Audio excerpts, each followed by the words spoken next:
Financé par le Royaume des Pays-Bas près le Bénin, la deuxième phase du programme Approche communale pour le marché agricole, ACMA 2, est dotée d'une cagnotte de 17 millions d'euros et couvre la période 2017-2021. Elle vient consolider les acquis d'une première phase qui semble avoir comblé toutes les attentes. Le programme a mis en place 41 pôles d'entreprises agricoles PEA. Le programme a facilité l'octroi de 943 millions de francs CFA de prêts aux acteurs des membres des PEA. Grâce à ce financement, 1299 tonnes de maïs, de soja, de l'huile de palme ont été warrantées et 23 928 tonnes de produits ont été commercialisés pour un montant de plus de 6 milliards de francs CFA.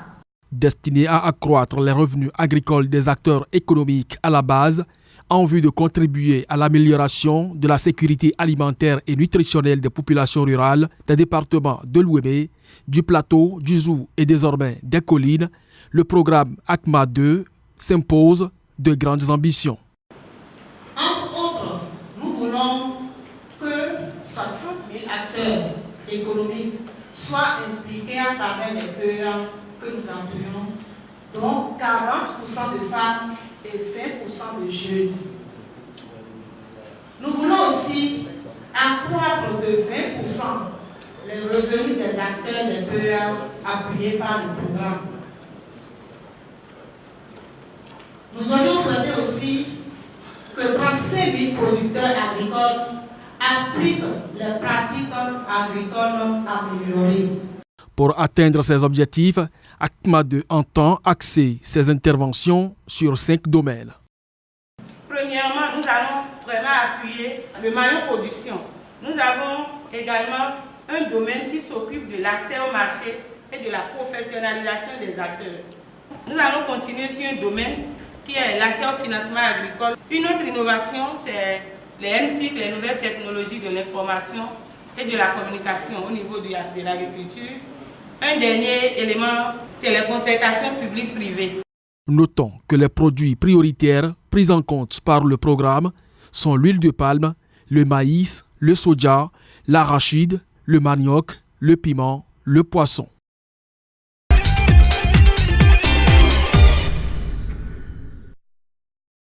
La 9e édition du Cameroun Business Forum.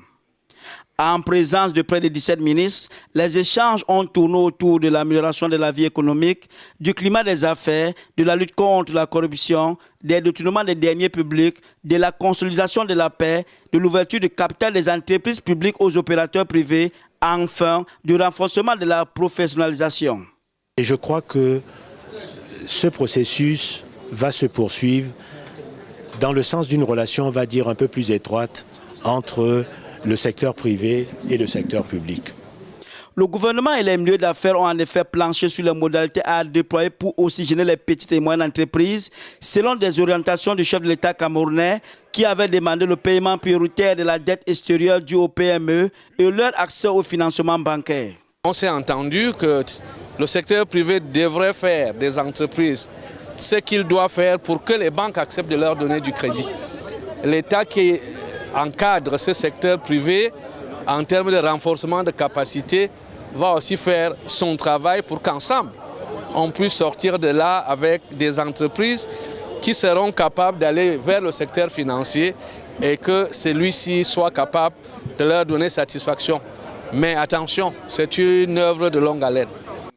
Le Premier ministre a dit la détermination des pouvoirs publics à optimiser l'accompagnement du secteur privé et s'est réjoui que l'ensemble des recommandations mises en œuvre depuis 2009 aient concouru à l'amélioration du classement du Cameroun dans le dernier Doing Business de la Banque mondiale où il a gagné 3 places.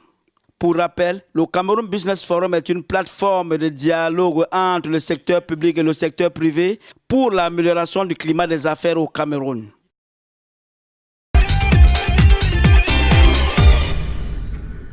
L'économie gabonaise devrait renouer avec la croissance en 2018. C'est ce que soutiennent les experts de la Banque des États de l'Afrique centrale qui prédisent que la croissance du pays devrait osciller cette année entre 2,7% et 3%. Une prévision en hausse par rapport aux résultats enregistrés en 2017 et qui se base essentiellement sur la hausse du prix du baril de pétrole et la confiance retrouvée des investisseurs suite au règlement de la dette intérieure du pays. Ainsi, après une longue traversée du désert, l'économie devrait reprendre des couleurs.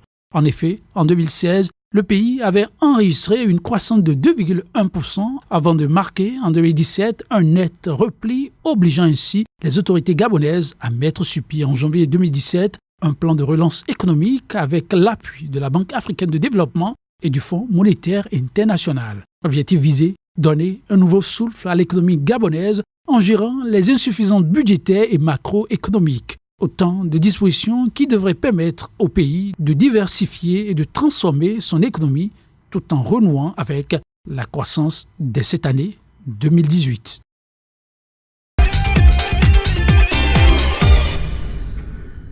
La production nationale du cacao pour la saison 2017-2018 pourrait être pour le Ghana l'une des pires jamais enregistrées ces dernières années. Selon les prévisions du Conseil ghanéen du cacao, cette production va s'établir à environ 700 000 tonnes.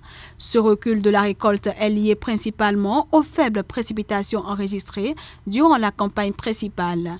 Il pourrait, au dire de certains observateurs, fragiliser la capacité du régulateur à honorer son prêt syndiqué de 1,3 milliard de dollars contracté en septembre dernier sur la base d'une hypothèse de production de 850 000 tonnes cette saison aux fins de financer l'achat de 900 000 tonnes de cacao durant la saison prochaine.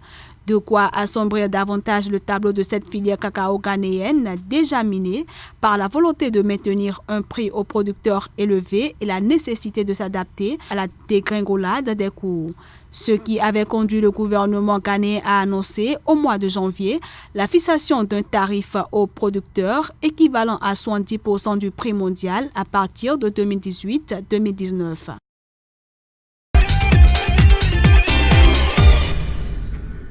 Le Ghana opte pour une réforme de son système de collecte des impôts.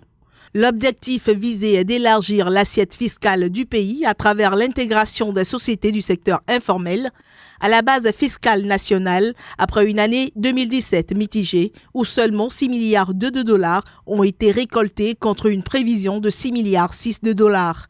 Selon les données du ministère ghanéen du Commerce, les entreprises informelles représentent près des 2/3 des sociétés qui mènent leurs activités sur le territoire ghanéen. La nouvelle réforme permettra donc au pays d'augmenter ses recettes fiscales sans pour autant augmenter les taxes diverses et les impôts. Le Ghana espère aussi, par cette réforme, se passer de l'aide étrangère, notamment celle du Fonds monétaire international. Ceci dans un contexte où certaines prévisions indiquent que le pays serait champion en Afrique avec une croissance économique annoncée à 8,3%. Notons que c'est la deuxième fois en moins de 12 mois que le gouvernement ghanéen procède à une réforme au cœur de son système fiscal.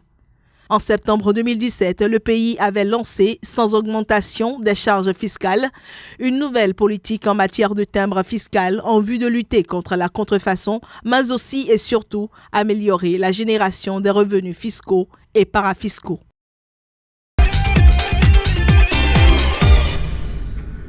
Les transactions de monnaie mobile sont en progression en Afrique subsaharienne.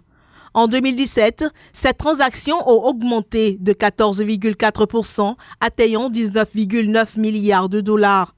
Dans le détail, l'Afrique de l'Est reste la locomotive de l'industrie du mobile money au sud du Sahara avec 13,2 milliards de dollars de transactions en 2017, soit 10,5% par rapport à 2016.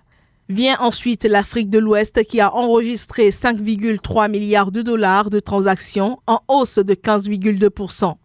En troisième position, on retrouve l'Afrique centrale avec 1,2 milliard de dollars en hausse de 72,6% et enfin l'Afrique australe avec 123,4 millions de dollars, soit une augmentation de 17,9% par rapport à 2016.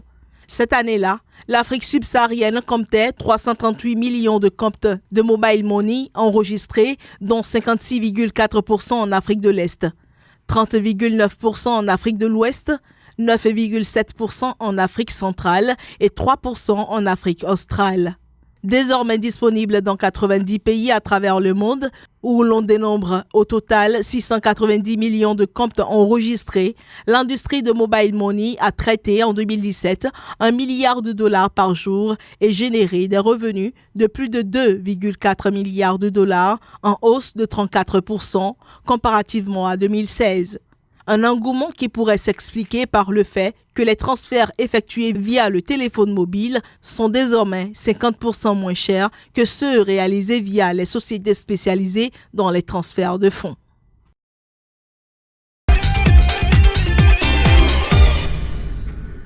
En l'espace de mois, les réserves de change du Nigeria ont atteint environ 46 milliards de dollars en mars 2018.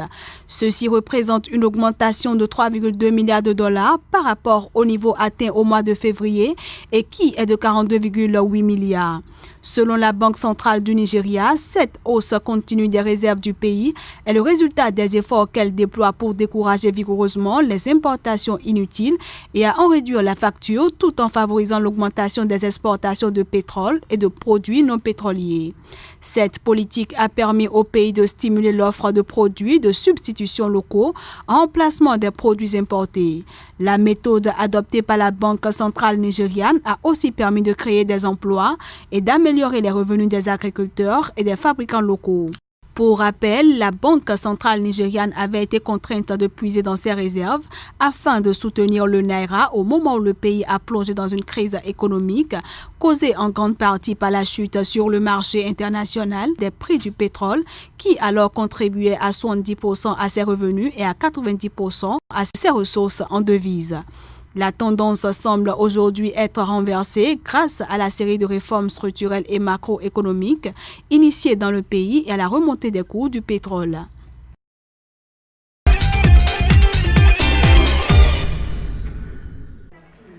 Comment conjuguer action humanitaire et action publique pour que l'impact de la coopération soit la plus durable possible? Quelles sont les options pour intégrer système de culture, systèmes pastoraux et promouvoir la gestion concertée des ressources naturelles? Ce sont là quelques-unes des questions que le colloque visera à clarifier. D'autres thématiques seront aussi examinées au cours de cette rencontre qui réunit une centaine de participants. Il s'agit notamment de la relance des marchés et des filières d'exportation, la recherche des moyens pour enclencher un processus de recapitalisation en situation d'instabilité chronique. La question des droits à faire évoluer pour conforter le rôle moteur des femmes dans l'économie rurale sera au centre des échanges. Surtout en ce qui concerne le milieu agricole, le milieu rural, la femme, elle est vraiment restée derrière et qu'aujourd'hui, il est question que nous puissions nous engager résolument avec tous les partenaires vers son autonomisation. Outre l'impact d'un état de droit restauré, les campagnes centrafricaines doivent nécessairement, pour retrouver la paix, renouer avec le progrès technique et social. La jeunesse l'exige, ne pouvant se résigner à vivre pauvrement. Ses aspirations à des revenus décents et dignes tirés de la terre sont à entendre et à servir en priorité. Les femmes sont souvent mises dans des positions très difficiles par les contextes de type conflit, comme en RCA. Elles sont des acteurs essentiels de la survie des familles, mais elles sont confrontées à beaucoup de difficultés, beaucoup de tensions, beaucoup d'enjeux, de protection, de violence, de difficultés économiques. Et qu'il est très important que le gouvernement qui a déjà fait beaucoup de pas dans cette direction et la communauté internationale restent saisis et sensibles à ces enjeux-là. Cet événement se veut être une initiative volontaire utile pour renforcer la coordination de l'aide internationale et conforter le plan de relèvement et de consolidation de la paix en Centrafrique, RCPCA, un document cadre présenté à Bruxelles en novembre 2016 et dont l'agriculture est l'un des socles structurants.